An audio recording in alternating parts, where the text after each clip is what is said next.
Are we rolling? We're good? Good to go? Hey guys, I'm Glyphix. There's no one over there. Today we're talking a little bit about YouTube Premium, which I've been using for about 2 months now. So I did actually cover this in the podcast back when it was first announced. There's a reason I'm doing that. So you can go listen to that episode, which is up here. But this is kind of my more in-depth having to actually used it. So I say announced because YouTube Premium is really not a new thing, but they made this big song and dance about it as if it was like, hey guys, YouTube Premium, we're bringing it across the country, across the world. It's great. You can have a free month, all this stuff. It's just YouTube Red. They just rebranded it. It's the same thing. I mean, YouTube Red was a dumb name in the first place. It makes no sense. I mean, YouTube Premium at least kind of makes some sense. But I got 3 months free, so that's the reason I've been using it. And I don't think I'm going to carry on my subscription. And we'll get into the reasons for this, but in short, YouTube Premium is only really worth it if you don't already have a music streaming service that you like, or you're happy to switch or start using Google Play Music. That's basically the only time it's really, really worth it. I guess the other reason is if you've just got wads of cash somehow and just want to throw it all away. I mean, fine. So YouTube Premium costs £11.99, or your original equivalent. And what you get is access to Premium, YouTube Music, and Google Play Music. Now, those last two things are basically the same thing. I mean, Google Play Music is just Spotify. YouTube Music is just YouTube with...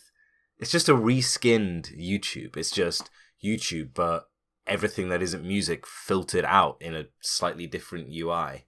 I mean, it's fine. It gives you playlists and stuff like that, recommendations, as does Google Play Music, but neither of them are as good as Spotify. I mean, I used Google Play Music last year for, I think it was 3 months, maybe 6 months even. Again, I got another free trial and I thought, okay, I'm going to switch from Spotify, which I've been using for like 10 years. I'm going to fully try this out, give it a proper go, and it just doesn't stack up quite as well. It's mainly the kind of the recommendations. They're just not as good. Spotify is kind of the king of that, in my opinion. So it gets you those two things, and then it gets you Premium. Now, Premium is basically 4 parts. 4 parts over the normal YouTube experience. So firstly, it gives you ad-free, which is what an ad blocker does for free.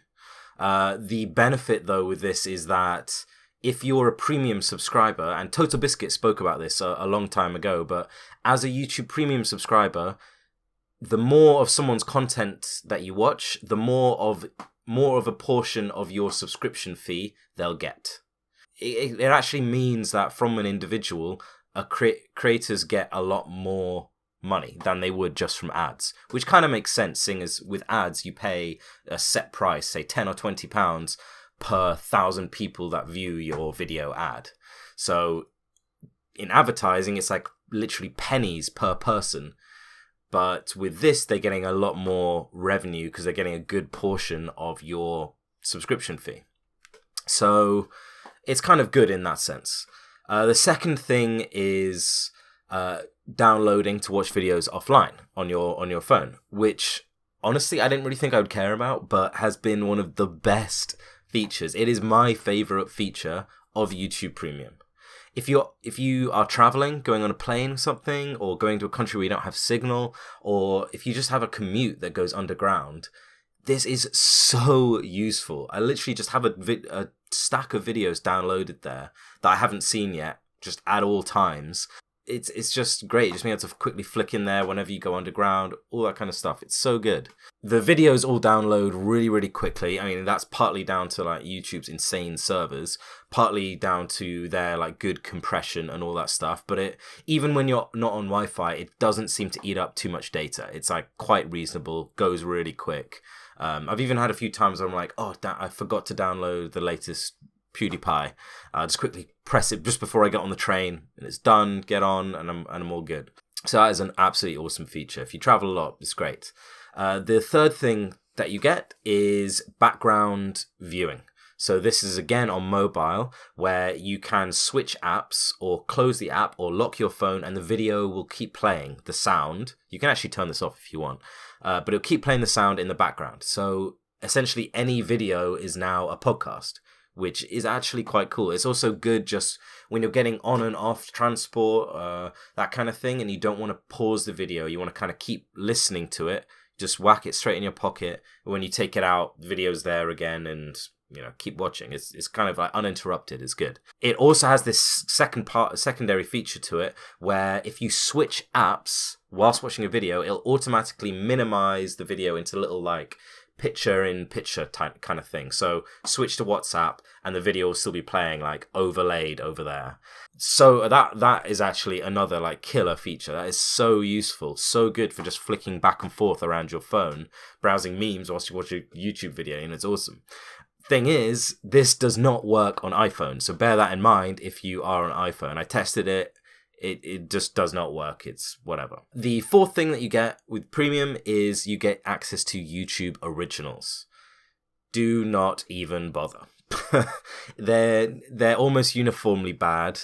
At most, what you're gonna get is, oh, my favorite creator did a show and I've run out of content from them. I love KSI. God knows why.